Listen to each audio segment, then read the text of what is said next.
Whose idea was it to take a bunch of college kids to Amsterdam? What teacher or tutor goes to the headmaster and then is just like, you know what's a good place to take a bunch of college kids? The capital of drugs and sex.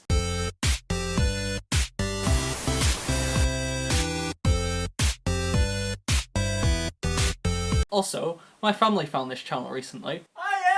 So I would just like to state that I will not be changing my material to suit their tastes. This is mine, I shall do what I want with it. To be honest, they have been pretty cool about it, so I'm not really that worried anyway. So I woke up at 2:30 AM, which is annoying. It is made more annoying that we had to meet at the airport at 4:15 in the morning. Our flight wasn't till 7:30, so why we had to meet at the airport at 4:15, I'll never know. So I got up at 2:30 AM, Jade waved me goodbye, having a f***ing heart attack because she thought my plane was going to explode. Ladies and gentlemen, welcome on board our EasyJet service.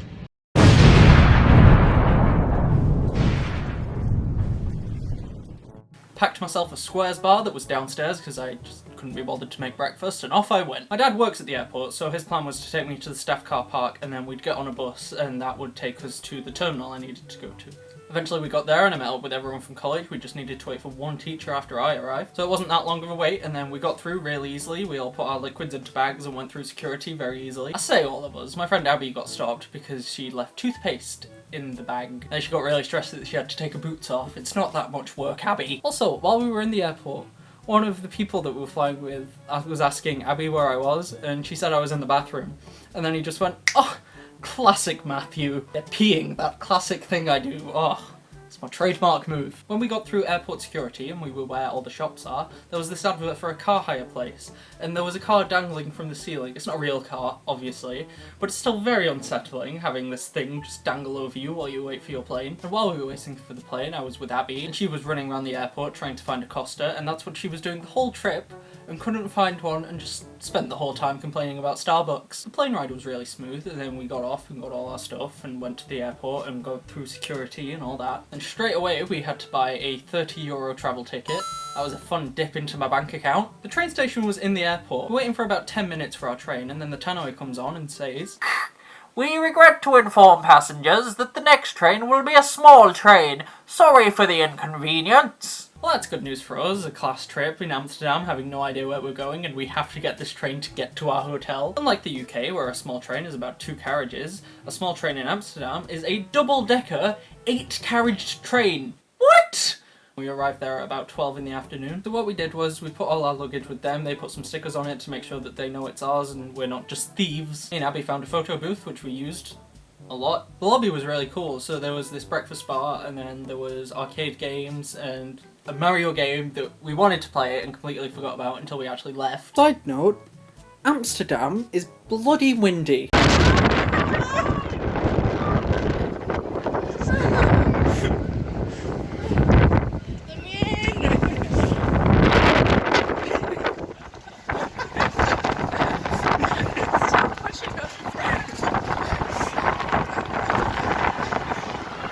Also, something I forgot to mention really quickly, when you're crossing the road, you're not allowed to just cross it.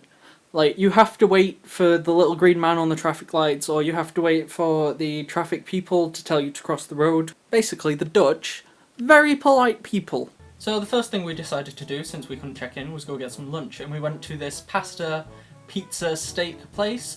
Most of the restaurants are just like YouTuber tags. Like, honestly, about 10 of the shops were just called pasta, eat, pizza, steak, beef burgers.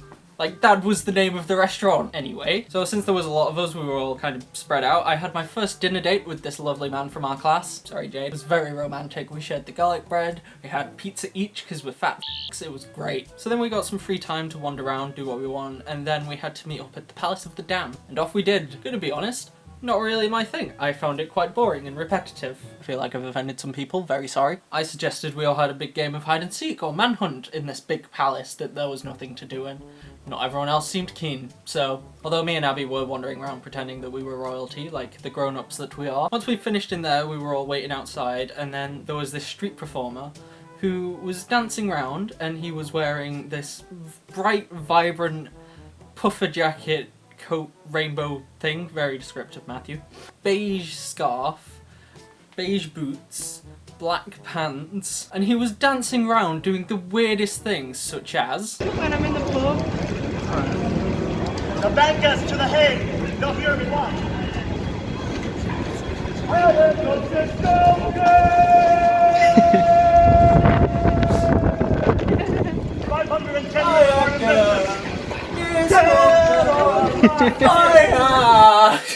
Jesus Christ. Well, he was the last thing we saw in town that day, and then we headed back to our hotel rooms to have a well-deserved rest. I mean, everyone else did. We arrived at our room, and there was a stool propping up the door, which we thought, well, that's a little f***ing unsettling.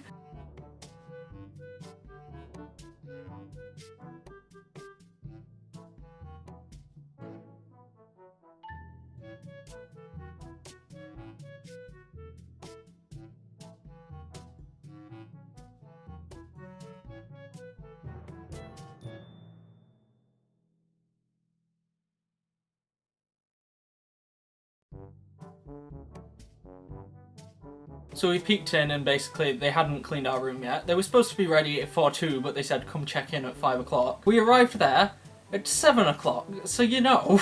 Anyway, we got it sorted, we got our new room, and it was all fine. The rooms were 2 single beds and then 1 bunk bed, so I basically bagsied the top bunk, which no one else actually wanted, which was good for me, but I wanted it because it was slightly more private. That was the only reason. If it was just on my own, I would have had I would have pushed the 2 single beds together, obviously. And then basically we all got changed and headed out to one of these burger steak pasta places again, and I had some spaghetti bolognese, which was very bland. Oh, could you take this back, please? It's very bland. How dare you? I want to speak to the manager, blah! No, that's not what happened. I just sat eating it in silence. Finally, we all got back to our hotel rooms, and I just collapsed into bed. I was so exhausted. I didn't go to sleep until like 2 AM either, so that was like a 24-hour day. New experiences, yay! So we went down to have breakfast, but there wasn't many options, so we didn't really spend much time there, and then we headed out into the world. So what we did was we got the train into town, and then we went through the back of the train station where we met this guy. Oh, I forgot his name. I'm just gonna call him Jack. So we met up with this guy called Jack, and he's telling us about the history of Amsterdam while we wait for our boat to arrive to take us to the other side. When we got to the other side, he was taking us on this walking tour. We took a lot of photos on this day, so basically while I'm telling this story, I'm just gonna have some of them pop up over here. So we got on this boat, which was really cool, and it was very windy. Took some cool photos. There was like this building that looked like it had chunks missing from it, which just looked like Minecraft, which was funny. There was a boatel, which is basically a hotel on a boat, and you were able to stay in the letters, which I thought was really cool. And then he basically took us on this walking tour of Amsterdam, where he was telling us about the graffiti and the art side of things. Took us to this thing called Sexy Land, which... it's not as bad as it sounds. It's basically what people in Amsterdam use to host parties and stuff, and you can basically host whatever you want in there, like, within reason, obviously. I want to have an anti-sex party. No. Okay? No. It was really cool. We saw loads of cool stuff, took some edgy photos, it was really great. There was also this crane thing, which was...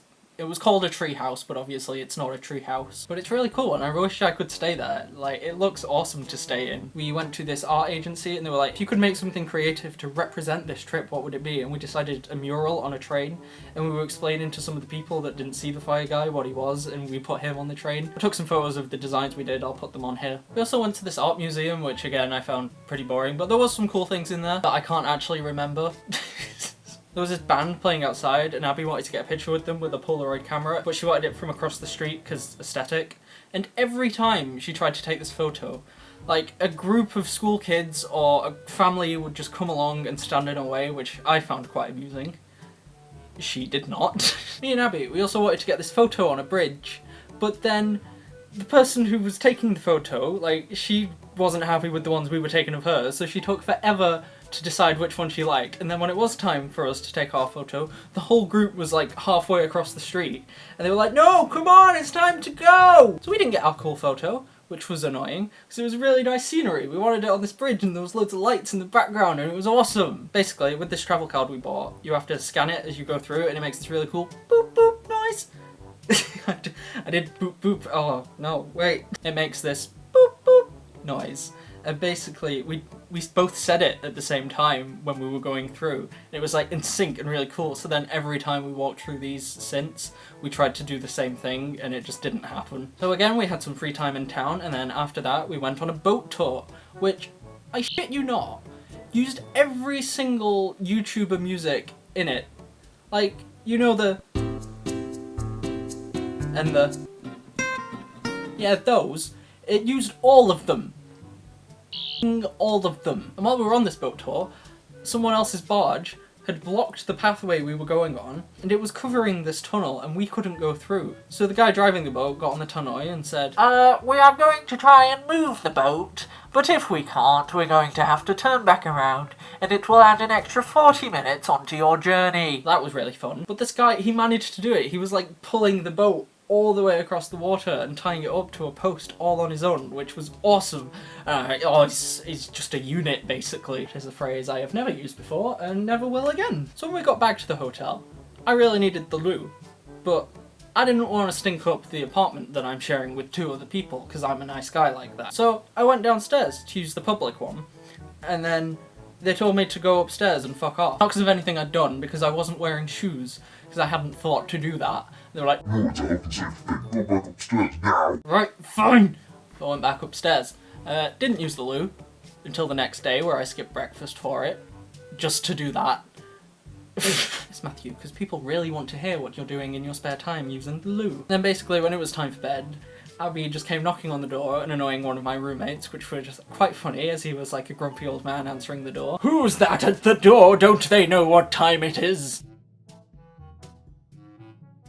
So we went to this art gallery, which was quite cool, and it was like edgy art, like it was really abstract stuff and really bizarre. They had this monitor that was playing random stuff, and you'd put headphones in, and it was really weird sounds. Something I did find quite cool there though was they had this barrel type spherical thing, I know what I mean, and there was like an image of a woman in it, and there was this projection of a woman in it, and you could walk around it and the woman would like turn with you, so like you could see round her body. It was bizarre. That was really cool. Also there was like this movie theatre playing really weird abstract things, and basically it was like a flight of stairs and then a flat bit and then a slope, and me being the child I am, climbed up the slope and slid down it, and then I got told off. Damn the child I am. Me and Abby wanted this photo shoot on this flight of stairs, and every time we tried to, either the person taking the picture for us would have to go do something else, or the stairs would be covered in people. So what we did was we waited by the stairs, put Abby's phone on a timer on this windowsill,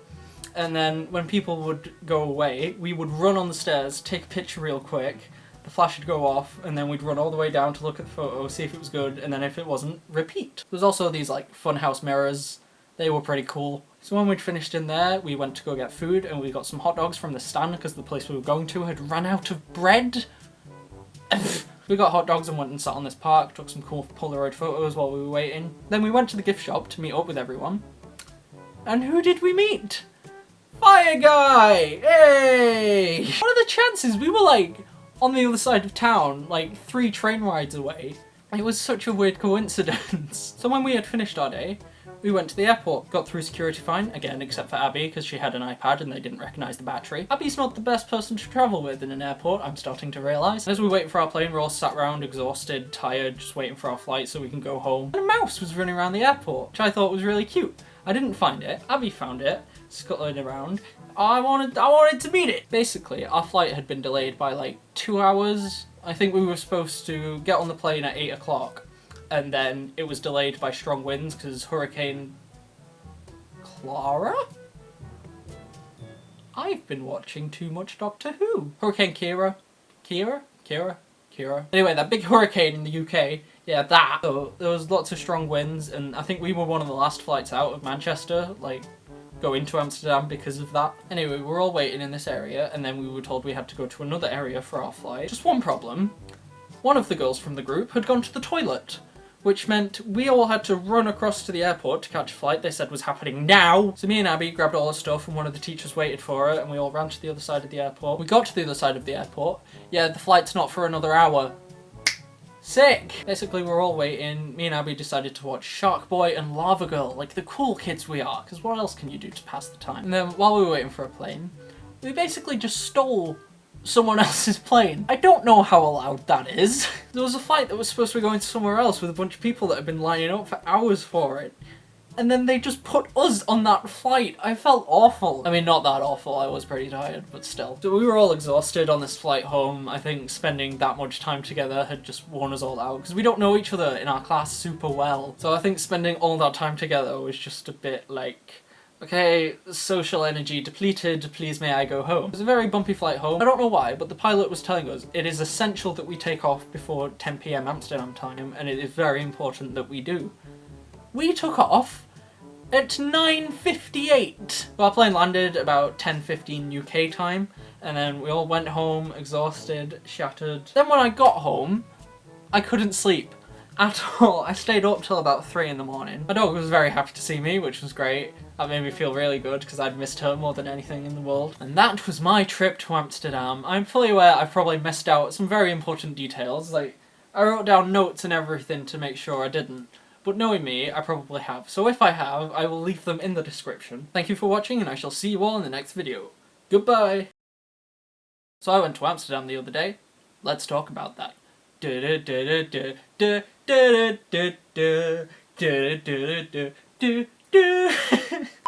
Then while in the airport, there was this advert for, while we... We regret to inform you that the next carriage will be a small one. Oh no, the tripod's leaning on some clothes. This is gonna be an angle now, isn't it? She's looking at me like I've just murdered 3 babies. Why are you talking to nothing? You're talking to an object.